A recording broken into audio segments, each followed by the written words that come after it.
So you've loved Winter's Tale for many years, I have. and writing and ultimately directing the movie became a very personal journey for you. Can you talk about that? I loved Winter's Tale when I read it.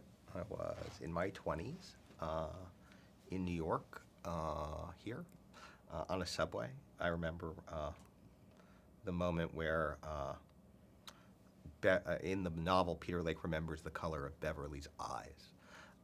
And it's so sad and so beautiful.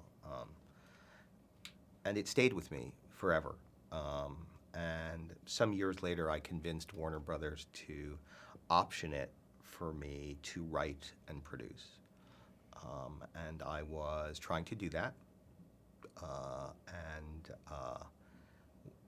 would, there were sort of fits and starts and stops and starts. And when I finally was sort of closing in on it, my wife passed away very unexpectedly, and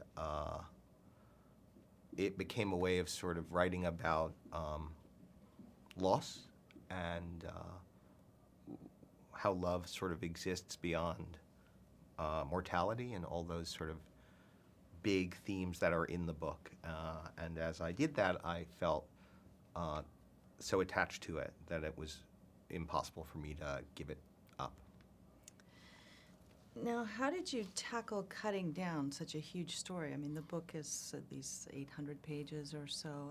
How were you able to cut that down into your film? The book itself is dedicated to a larger array of characters than Peter and Beverly, although they are, I think, the center of the spine. They are the spine of it, both, I think, functionally and certainly from my view. But there are other characters, especially there's one character named Hardesty Marietta who has hundreds and hundreds of pages and a journey all his own. So the very first thing I did was omitted that. So that created a much shorter object to adapt. And then, it is, as is the case with any adaptation, an attempt to distill out that which is important to you as the adapter and hope that that will be important to other people who loved it.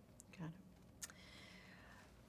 You've directed before, but this is your first directorial debut on the big screen. How was that for you? It was more challenging than I had imagined. I keep calling all my friends who are directors and telling them I love them and that I'm sorry, that I never understood quite how hard it was. And definitely directing a feature is different than directing television. Just because television is sort of always just a lot of the middles of things. Television doesn't have first acts and third acts, really. You're always just directing the second act. It's always just sort of in the midst of life and the lives of the characters on the show, which is very different than beginnings and ends, which movies require. So it's fascinating. That's great. Can you talk about working with this great cast of actors that you were able to secure? I've worked with a bunch of them before, and this was kind of, a labor of love. It's 20 years worth of favors, actually. I asked a lot of folks who I know. I wrote Pearly with Russell in mind. I've known Jenny since Beautiful Mind.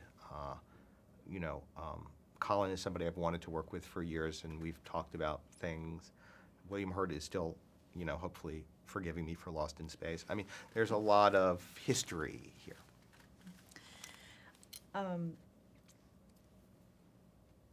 So the movie deals with a lot of big themes. There's good versus evil. There's loss and hope.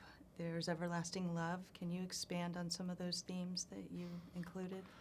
Well, I think the movie is kind of it's a fairy tale for grown-ups in that it starts out as kind of a normal fairy tale, and then it is subverted by life, and it becomes something else. And that is part of what I'm trying to do with it, which is to suggest that life is kind of a storybook, but it's not the storybook that we imagine when we're young. That it requires redefinition, but that finally there is a reasonableness, a purpose to all of it.